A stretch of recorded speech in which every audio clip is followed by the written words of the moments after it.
War with Iran in Bible Prophecy by Daniel11truth.com. I'm going to try to talk fast and make this as short as possible because I think more people will watch if the video is short. To make a long story short, the war with Iran is covered in Daniel 11:29 and 30. At the appointed time he will invade the south again, but this time the outcome will be different from what it was before.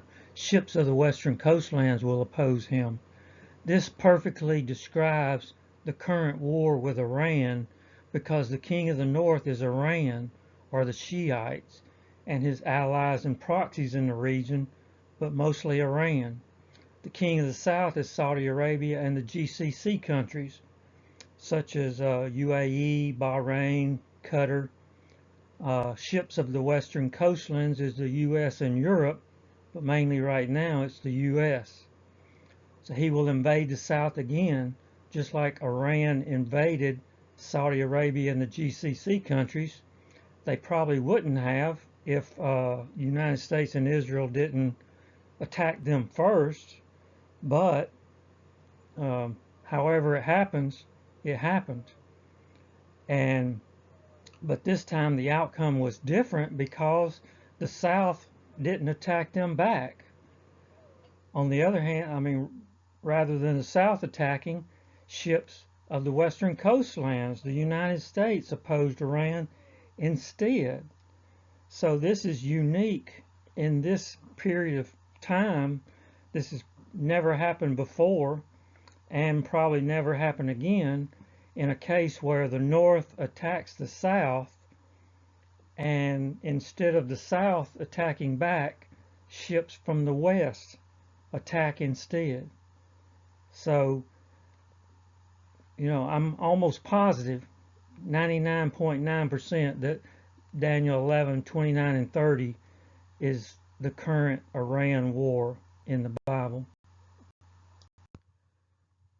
So to show that I'm not taking anything out of context, I've kind of zoomed out here and I'm showing you the verses before and after the current war in verses 29 and 30.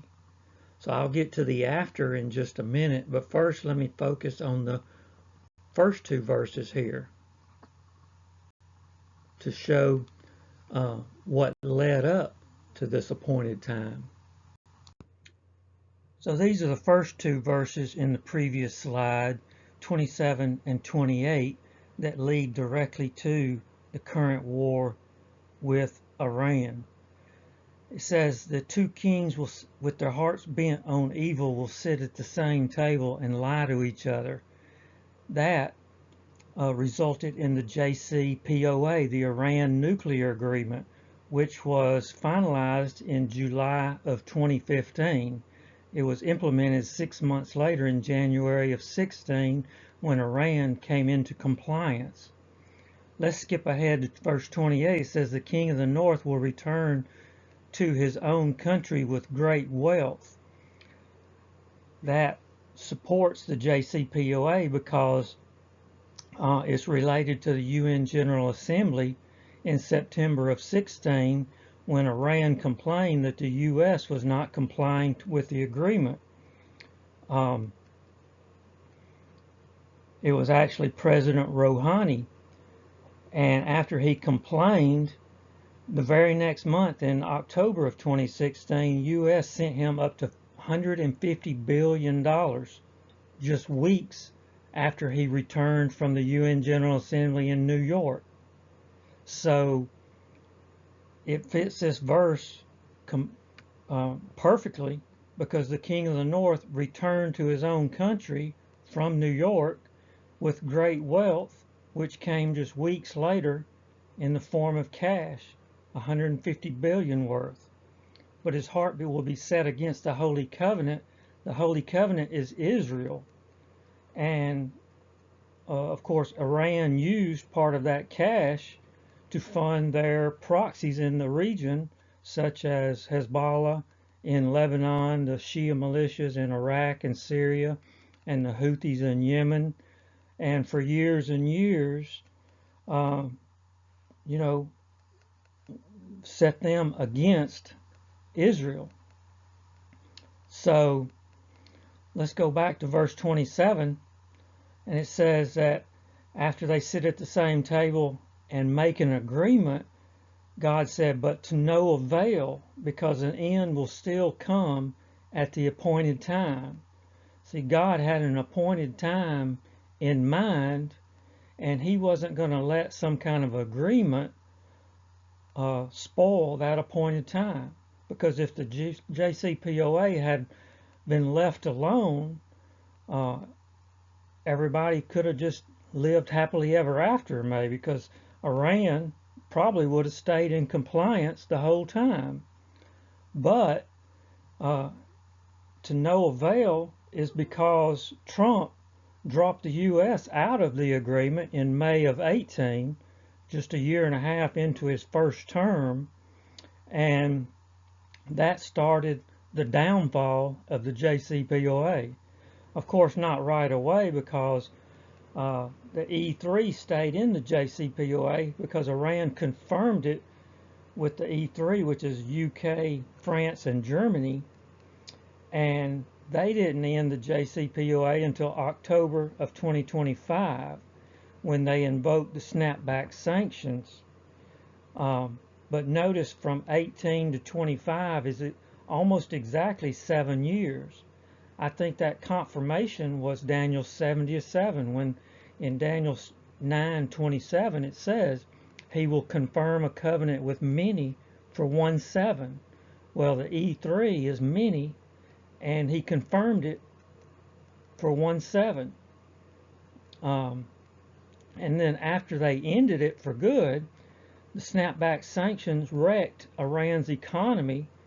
It crashed their currency and caused outrageous inflation, which led to the protest that started December 28 and went into January. And during those protests, that caused thousands and thousands of deaths. Some estimate 30,000 deaths. Some estimate up to 60 or 70,000 deaths. But Trump threatened Iran over the protester deaths.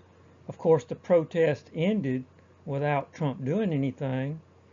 But I think Netanyahu saw an opportunity, and Netanyahu enticed Trump to follow through with his threats and to bring down the regime, which they thought would be easy.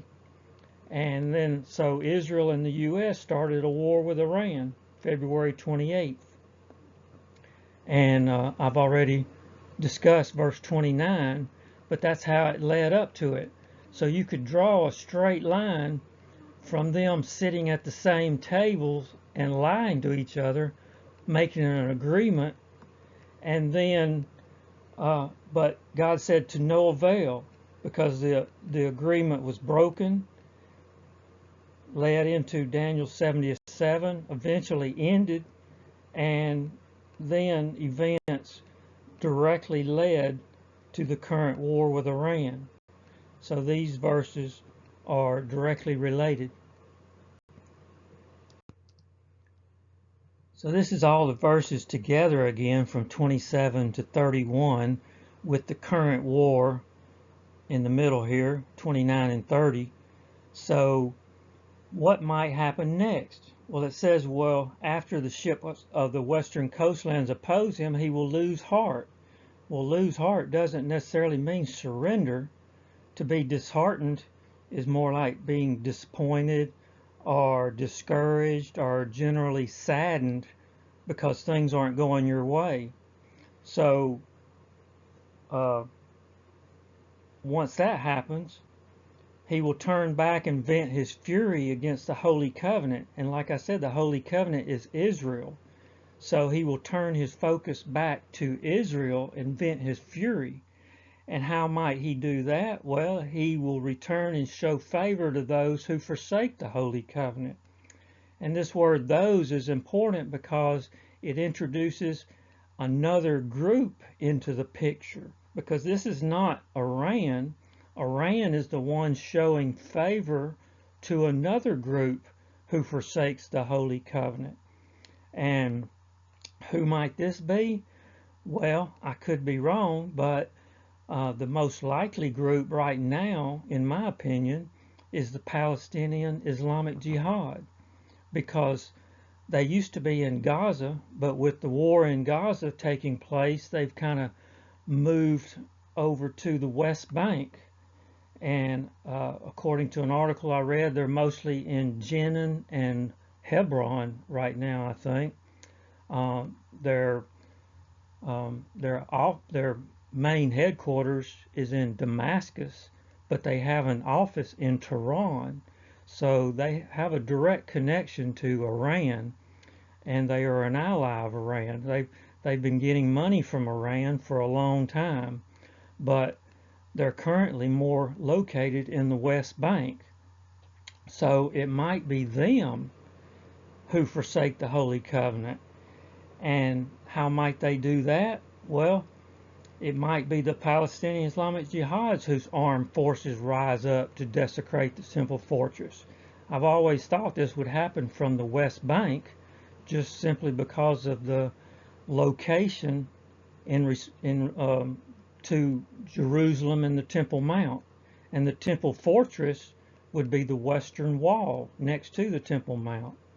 And naturally, if they desecrate the western wall, it would abolish the daily sacrifice, which I think is just Jewish prayer at the wall that they diligently perform daily. That's like their daily sacrifice, is just prayer at the wall, but they couldn't do that with the wall desecrated, at least until the wall got cleaned.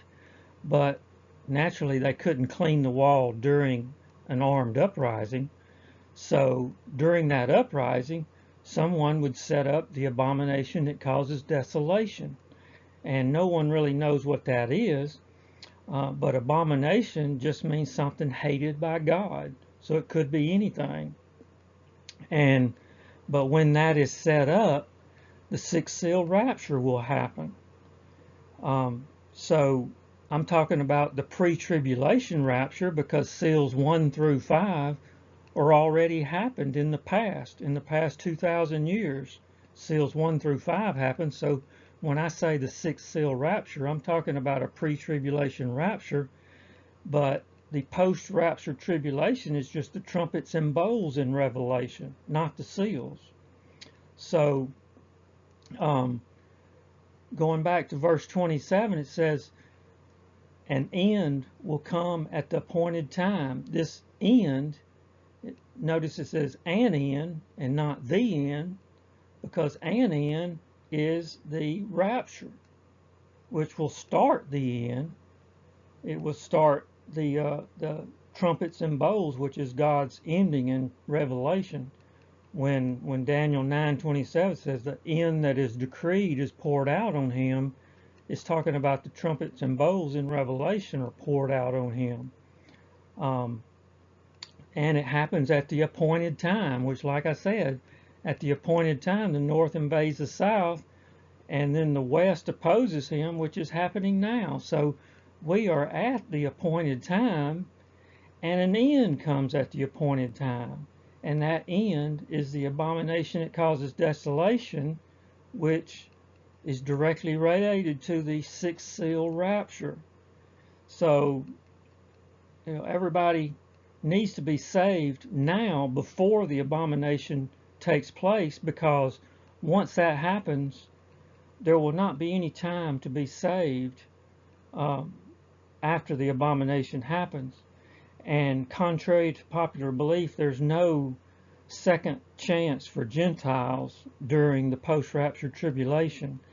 That's a misconception that started by the old school pre-tribs who put the rapture in Revelation 4, but there is no rapture in Revelation 4. And then see, they think the sixth seal rapture is some kind of second rapture, but actually the sixth seal rapture is the only rapture, because the other seals have already taken place. And there's just no evidence of Gentiles getting a second chance.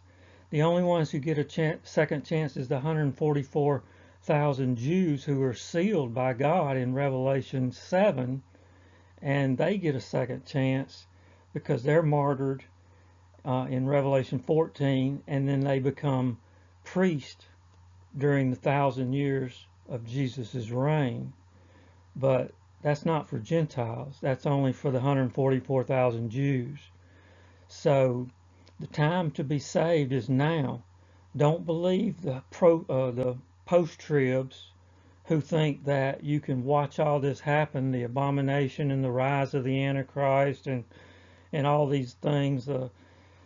They think you can watch all this happen and be saved during all that, but that is not true. The post-tribs are false prophets who overlap the trumpets and bowls with the seals, and when they overlap everything on top of each other, they're obviously omitting some things and they're rearranging a whole bunch of stuff and just basically changing God's prophecy in Revelation, which is forbidden to do. You should not change God's prophecy.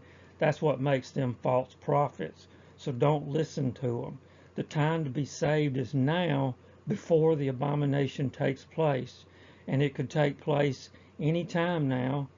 I'm not trying to set a date, but it's all related to this war that is happening now. So it could happen in the coming days, or it could be weeks or months, but don't wait until the last minute. Go ahead and be saved now. So for more details on the rapture and the meaning of the seals and many other things, go to daniel11truth.com. Thanks for listening.